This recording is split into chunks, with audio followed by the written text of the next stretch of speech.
The Potaro Siparuni Region 8 is known as the heart of the country, and although it is one of the most difficult regions to navigate, it has great potential for various economic activities. On this InfoHub Extended, we examine the development taking place in that region. Are you ready to embark on a truly epic adventure to an undiscovered corner of South America, where some of the most spectacular natural attractions are unveiled within a beautifully diverse landscape? From the wetlands and savannas to the ancient mountains, magnificent waterways and lush enriching rainforest would provide a vast playground for some of the most exotic and breathtaking creatures on the planet, including many of the world's giant species. This untouched land of mystery and wonder serves up an exclusive experience for travelers. So are you ready for a new, awe-inspiring adventure? Welcome back to nature. Welcome to Guyana.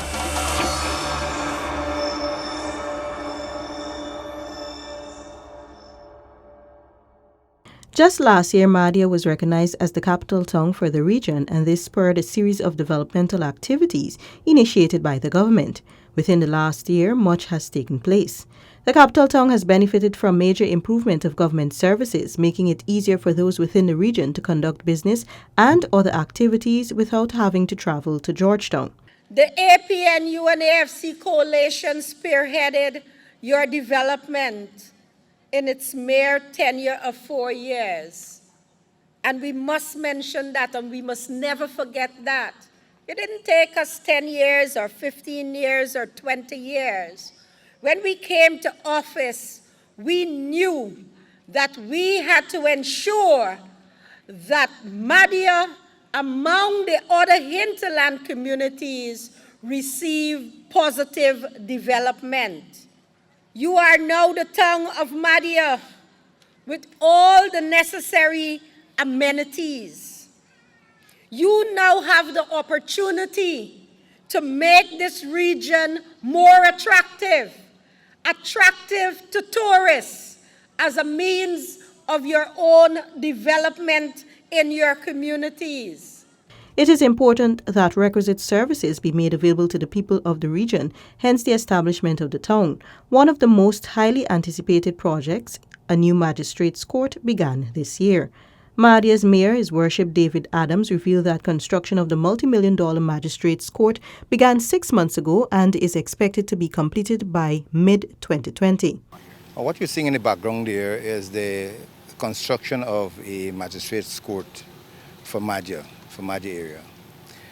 Previously, we were having court being done at the police station in central Mahdia, but they've recognized the need for us to have a bigger structure, and previously it was done on a quarterly basis, I think. Magistrates would come in every 3 months and have court. Now the intention here is for us to have regular sessions where they'll have magistrates living in. Accommodation and the structure is so geared that they will be able to have regular court sessions because there's a huge backlog of cases coming out of this area. The Mahdia Magistrates Court is being constructed at a cost of $140 million and is considered to be a welcomed initiative by the people of Mahdia. In the education sector, the region has seen much work and focus being placed on the secondary school at Kato. The Kato Secondary School has been a sore issue for the Ministry of Education. Although a contract was signed to construct the school in December of 2012, under the previous government, the contractor began work in May of 2013 with an initial estimated time of completion set for 2015. Students of the North Pacaraimans finally have access to a high-quality secondary school. The Kato Secondary School, a flagship educational institution located in Sub-District 1, was commissioned on March 15. And this is really a classic case of dreams becoming reality. As you know, the Ministry of Education is tasked with the development of the nation's human resource, and so sustainable development is integral to what we do, and it is also the pathway to the future, and we want it for all. Today, the commissioning of Kato Secondary School marks the pathway for growth in this community. But more significantly, it represents growth in the education sector. Minister of Education, the Honourable Dr. Nicolette Henry. To add to the level of education delivery provided at the school, Minister of Communities, the Honourable Ronald Bulkan, handed over a brand new tractor to Kato Secondary. This investment will go a long way in making life easier for the students there. Regional Education Officer Penelope McIntosh explained that the tractor was specifically requested for Kato Secondary, one of the largest dormitory schools in the country, to assist in the transportation of dietary and school supplies from the airstrip.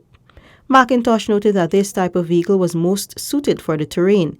It will also be used to transport children from the nearby villages that do not live in the dormitory. We're doing black giant chickens, and so when we have to transport their feeds and other stuff, the tractor would come in handy for us there. But it would also help in our agriculture program in school, because we have a plow and the other stuff, so we can detach the trailer and use that when we need to plow the land and so forth for SBA purposes and other stuff. Also, the Ministry of Education has been collaborating with the Ministry of Public Telecommunications to provide internet access and 21st century learning opportunities for all hinterland communities. Hundreds of hinterland students are now learning in 21st century classrooms at Kato Secondary in Region 8, benefiting from a donation of electronic tablets. Trained teachers from the coast who volunteered to teach at the Hinterland School in 2018 said that the tablets are a welcomed addition to their classroom. Well, currently the students, we have the IT department, so they're able to have access now with supervision, of course. They're able to browse, research, which will enhance their learning. As for us, the teachers, we would have welcomed the initiative from the minister where the tablets were donated, so we were able to plan more interactive lessons for the students. The tablets, we're so grateful for it, that's the first thing. And the students here, I know we're trying to build a gap. A lot of them are not exposed to things that the students on the coastline are exposed to. So when you incorporate pictures and videos and these things, their faces light up. In the area of health, some Region 8 communities, especially far-flung and remote villages, benefited from specialized medical outreaches, where specialist doctors spent 2 days tending to medical and other health-related needs of persons. Waipa, Carisparu and Monkey Mountain are just 3 of those villages that benefited from the outreach. It was greatly welcomed by the residents. Among the services being taken to the residents of Region 8 are eye care, where visual assessments will be done, pediatrics, since a majority of the population are children, gynecology, family planning, vaccination, general medicine, and dental services. I feel it's good. The health team is here, because it would be more easier to do things like this down in our community instead of going straight to Georgetown. Because out there it's much, some of us can't go there and we don't know the place. So when you come here now, it makes it easier for us to do whatever we have to do. I see a team of doctors here, and which is very,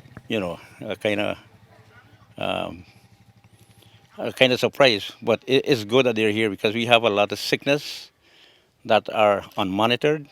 Maybe the health workers might be able to say something, but then you don't really confirm what it is that we have. But I feel good that they can actually see what is what are the sicknesses, ailments in the area, which needs to be addressed. We was expecting a very good treatment from the doctors, nurses, and whoever it is, because that we haven't seen any doctor or trained nurses or medics or dentists for years ago. And then we need a proper medical care receiving from the team.